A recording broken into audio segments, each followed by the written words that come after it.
Assalamu alaikum wa rahmatullahi wa barakatuh. Des parents qui ont éduqué leurs enfants de la meilleure façon. Et ils ont investi leur temps afin que leur enfant mémorise le Coran, mémorise la parole d'Allah subhanahu wa ta'ala. Dans leur cœur de ces enfants, on peut retrouver le Coran entièrement, plus de 6000 versets, plus de 600 pages. C'est ce qui est arrivé à cet enfant-là. Ses parents l'ont éduqué et ont investi leur temps afin que cet enfant devienne hafid du Coran.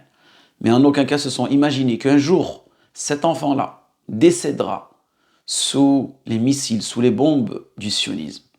En aucun cas, ses parents ont un jour imaginé qu'une odeur, l'odeur du musc, sortirait du corps de leur enfant. Et que leur enfant serait tout simplement un témoignage sur cette terre pour toute l'humanité. Car aucune caméra n'a pu cacher ce qui s'est arrivé.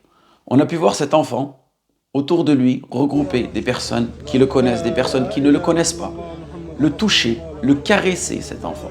Car tout simplement, une odeur s'est dégagée du corps de ce jeune homme, l'odeur du musc.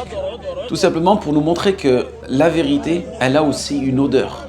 Et qu'Allah subhanahu wa ta'ala, il n'est pas injuste. Cette odeur, l'odeur du musc, comme nous l'a mentionné aussi le messager sallallahu alayhi wa sallam, que lorsque le martyr sera ressuscité, son sang aura la couleur du safran et le sang aura une odeur, l'odeur du musc. Mais Allah subhanahu wa ta'ala parfois peut accorder certaines karamats, ce qu'on peut traduire comme quelque chose d'inhabituel, des pouvoirs surnaturels. Allah subhanahu wa ta'ala, il peut les accorder à n'importe qui parmi ses créatures. Généralement, Allah subhanahu wa ta'ala les accorde à ses prophètes, à ses messagers. Mais dans la aqidah de Ahl Sunnah wal Jama'a, nous croyons que ces karamats, ces pouvoirs, entre guillemets, surnaturels, peuvent être accordés à l'une de ces créatures. Et là, on en voit un exemple. Un exemple de cet enfant-là, comme je vous ai dit, une odeur du musc qui sort de son corps et tout le monde vient s'essuyer, tout le monde vient sentir cette odeur-là. Et il y a même une personne qui l'a reconnu, qui dit, cet enfant-là, min hafadat kitabillah, cet enfant-là, il a mémorisé, il fait partie des gens qui mémorisent la parole d'Allah subhanahu wa ta'ala. Peut-être un jeune imam qui était connu dans son quartier. Et je voulais tout simplement ajouter quelques précisions concernant cela. Car vous avez certains musulmans qui disent, mais c'est n'importe quoi. Ils ont vraiment eu cette réflexion, on va dire, assez limitée. Cette réflexion, on va dire, un peu trop rationnelle. C'est-à-dire qu'il est décédé, c'est impossible qu'une odeur du musc sorte de son corps. Sachez, barakallahu fikum, comme je vous ai dit précédemment, cela fait partie de l'aqidah al-sunnah wal jama'a. Cela est arrivé. Allah subhanahu wa ta'ala, il peut accorder ses karamats. Dans un but peut-être mondain, parfois, mais aussi dans un but religieux. Lorsqu'Allah subhanahu wa ta'ala yurid an yaqumma al-hujja, c'est-à-dire de répandre sa preuve de l'existence d'Allah subhanahu wa ta'ala. Que Allah subhanahu wa ta'ala existe et que Allah subhanahu wa ta'ala vient raffermir sa religion et qui fait triompher la religion d'Allah subhanahu wa ta'ala. Aussi, ces karamats, elles peuvent avoir un but, dans le but de venir raffermir les musulmans, de venir rassurer les musulmans, et aussi, parfois, ça peut être une forme tout simplement de générosité qui émane d'Allah subhanahu wa ta'ala, et c'est ce qui est arrivé à cet enfant peut-être.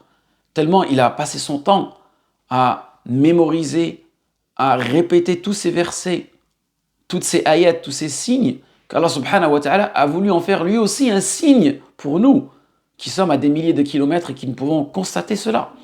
C'est-à-dire cette odeur du musc qui sort de son cœur. Ensuite, Allah ibarik fikum, sachez que dans la aqidah d'Ahl Sunnah wal Jama'a, on dit que la personne, si elle est décédée de cette façon-là, elle fait partie des martyrs. Mais en aucun cas on peut dire que c'est un martyr et qu'il est au paradis. Seulement si Allah subhanahu wa ta'ala nous l'a attesté, ou bien son messager sallallahu alayhi wa sallam. Car parler de quelque chose qui émane du monde de l'invisible ne peut être confirmé, authentifié qu'à travers la révélation. Donc qu'est-ce que nous disons? Nous espérons que cet enfant fasse partie des gens du paradis et qu'il fasse partie des martyrs. Et comme nous a dit Allah subhanahu wa ta'ala dans le Coran, وَلَا تَحْسَبَنَّ الَّذِينَ قُتِلُوا فِي سَبِيلِ اللَّهِ أَمْوَاتٍ بَلْ أَحْيَاءٌ عِنْدَ رَبِّهِمْ يُرْزَقُونَ.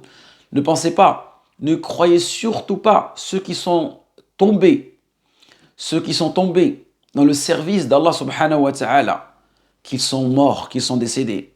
Mais ils sont bel et bien vivants. Ils sont bel et bien vivants. Et ces gens-là, ils sont tout simplement comblés auprès d'Allah subhanahu wa ta'ala. Donc en aucun cas, on doit penser que ces gens-là, une fois qu'ils sont décédés, ont toujours... leur karamat, elle est toujours présente. Non, une fois qu'ils sont décédés, khalas, tout s'arrête. Et ces gens-là n'ont aucun pouvoir. C'est-à-dire, on n'a pas à construire un mausolée autour d'eux en disant cet enfant-là, il était décédé en 2023 durant la guerre Foulania et c'était un mémorisateur du Coran, un hafid li kitabillah, et que les gens vont commencer à demander des choses qui sont destinées que à Allah subhanahu wa ta'ala, comme le fait de lui vouer un culte ou de l'invoquer. Non, tout cela fera partie des shirkiyat wal iyadu billah. Une fois que la personne elle décède, khalas, elle n'a plus de pouvoir sur cette terre. D'accord? Donc, barakallahu fikoum, il ne faut pas tomber dans l'exagération, c'est-à-dire penser que ces gens-là, une fois qu'ils sont décédés, étant donné que c'est des martyrs ou que c'est des awliya Allah, ils peuvent avoir une certaine incidence sur nous. Non. D'un côté, il ne faut pas aussi tomber dans le laxisme, c'est-à-dire dénigrer ces signes qu'Allah subhanahu wa ta'ala nous envoie et qu'Allah subhanahu wa ta'ala parfois peut gratifier certaines de ses créatures et faire descendre ces karamats, comme je vous ai dit précédemment, ces choses inhabituelles qu'on n'a pas l'habitude de voir. Donc voilà, c'était dans le but de clarifier cette vidéo, en espérant que ce rappel a été bénéfique pour vous et moi. وفقكم الله لما يحب ويرضى وآخر دعوانا الحمد لله رب العالمين.